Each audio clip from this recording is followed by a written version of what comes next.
तो हाय, कैसे हैं? आशा करता हूँ आप सभी अच्छे होंगे। दोस्तों, आज की वीडियो में जानने वाले हैं आपके बीच में सीआरएस पोर्टल की थोड़ी सी अपडेट आई है। पंचायतों में रजिस्ट्रार नियुक्त करने और रजिस्ट्रार के माध्यम से सीआरएस पोर्टल पे जन्म और मृत्यु पंजीयन की बात कही गई है। हालांकि पंजीयन की बात नहीं बल्कि सर्टिफिकेट इशू की बात है। यहाँ पे सबसे पहले ये जो लेटर है 16 अक्टूबर का लेटर है। आप सबके बीच में लेटर होगा, मैं लेटर की बात आपको नहीं दिखा रहा हूँ, लेटर आप सब तक पहुँच गया होगा। लेकिन बेसिकली इसमें बात करें कि जो इसमें सूचकांक वाली बात आई है इन्फॉर्मेंट बनाने की, और उसके साथ साथ कुछ ऐसी बातें हैं जो कि आपको इस सीआरएस पोर्टल के बारे में जानकारी लेना जरूरी है। बेसिकली जाने कि एक सचिव के पास माने तो 3 पद होता है। एक तो ग्राम पंचायत सचिव होता है, समितियों का सचिव होता है, उसके साथ में वो रजिस्ट्रार भी होता है, और उसके साथ में वो ग्राम पंचायत अधिकारी और ग्राम विकास अधिकारी भी होता है। तो ये 3 तरह के पद होते हैं एक सचिव के पास में। और रजिस्ट्रार के रूप में जो सचिव की मोहर बनती है, बता दें, वो मोहर पे उत्तर प्रदेश का जो लोगो होता है उस तरह से वो मोहर बनती है।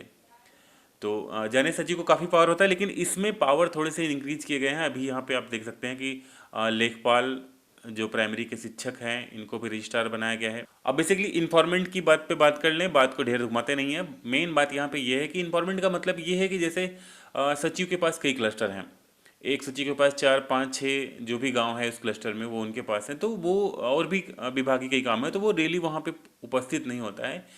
तो जैसे कोई डेथ हुआ है या फिर कोई जन्म हुआ, तो उस चीज़ की प्रॉपर जो है डिटेल चाहिए कि भाई वो डेथ कहाँ हुई, कैसे हुई, एक्चुअल में हुई, नहीं हुई। तो ये एक ऐसे व्यक्ति को इन्फॉर्मेशन चाहिए, क्योंकि अक्सर क्या होता है कि मुंबई में कोई एक्सपायर हो गया और यहाँ से डेथ सर्टिफिकेट इशू करने के लिए लोग झूठा भी बोल देते हैं, कर देते हैं, करवा लेते हैं। तो अब ये एक अलग एम्प्लाई जो कि संविदा पे काम कर रहे हैं पंचायतों में, हर पंचायतों में है, तो उनके माध्यम से ये सूचना होगी।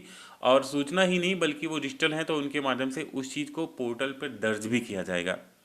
बेसिकली आप 2 बात जान लें, दर्ज करना और जनरेट करना दोनों अलग चीज़ें हैं। सिटीजन होने के नाते भी आप सीआरएस पोर्टल पर अपनी उस आवेदन को दर्ज कर सकते हैं, लेकिन वेरीफायर के रूप में, उसको क्रिएट करने के रूप में सचिव जो है वो आपका काम करता है। तो एज ए इन्फॉर्मेटर आप उस चीज़ को दर्ज करेंगे, आप उस चीज़ को वेरीफाई करेंगे, इसके साथ में सचिव उस चीज़ को क्रिएट करेगा। हालांकि अभी तक आप जैसा कि जानते होंगे कि सचिव के अलावा कुछ सचिव अपने हाथ से काम करते हैं, बट कुछ जगहों पे क्या है, ब्लॉक के ऑपरेटर्स वगैरह या फिर जो भी उनके जानकार हैं, पर्सन है, वो उस चीज़ को करते हैं। जब भी सीआरएस पोर्टल लॉगिन करेंगे तो उसमें ओटीपी जो है वो सचिव के मोबाइल पे जाएगी। जाहिर सी बात है कोई और बंदा उसको खोल नहीं सकता जब तक सचिव ऑथेंटिक ना करे। तो जो भी है आवेदन इंफॉर्मेटिव करने के बाद भी बना सकते हैं, सचिव के पोर्टल से ही बनेगा, ये पंचायत सहायक के पोर्टल से नहीं बनेगा। ये जानकारी रखें आप। ये जो इन्फॉर्मेट की बात है इसका मतलब है कि आप पंचायतों से इस चीज़ को बेसिकली इस लेटर के बिहाफ पे इन्फॉर्मेट करेंगे। हालांकि इन्फॉर्मेट करना बनाना हो सकता है दोनों चीज़ बाद में, क्योंकि आप पंचायत के हैं तो हर पंचायत में आपको वो आईडी पासवर्ड निर्गत कराए सचिव, और उसके माध्यम से आपको वहाँ से जनरेट भी करा दे वेरीफाई करने के बाद। तो ये लेटर बेसिकली होगा, जो डिपार्टमेंट के लोग हैं वो लेटर के नीचे जो पॉइंट है यहाँ पे देख लेंगे कि कौन कौन रजिस्ट्रार नियुक्त हुआ है। तो इस चीज़ पे विशेष ध्यान दे देंगे कि कौन कौन है यहाँ पे हमारे जो भी प्राइमरी टीचर हैं, उसके साथ में हमारे यहाँ पे 3 डिपार्टमेंट है, जैसे कि राजकीय चिकित्सा भी है, नगरीय क्षेत्र भी है, और राजस्व विभाग के लेखपाल भी हैं। यहाँ पे इन लोगों को रजिस्ट्रार बनाया गया है, और सूचकांक के रूप में, इन्फॉर्मेटिव के रूप में यहाँ पे पंचायत सहायक को बनाया गया है।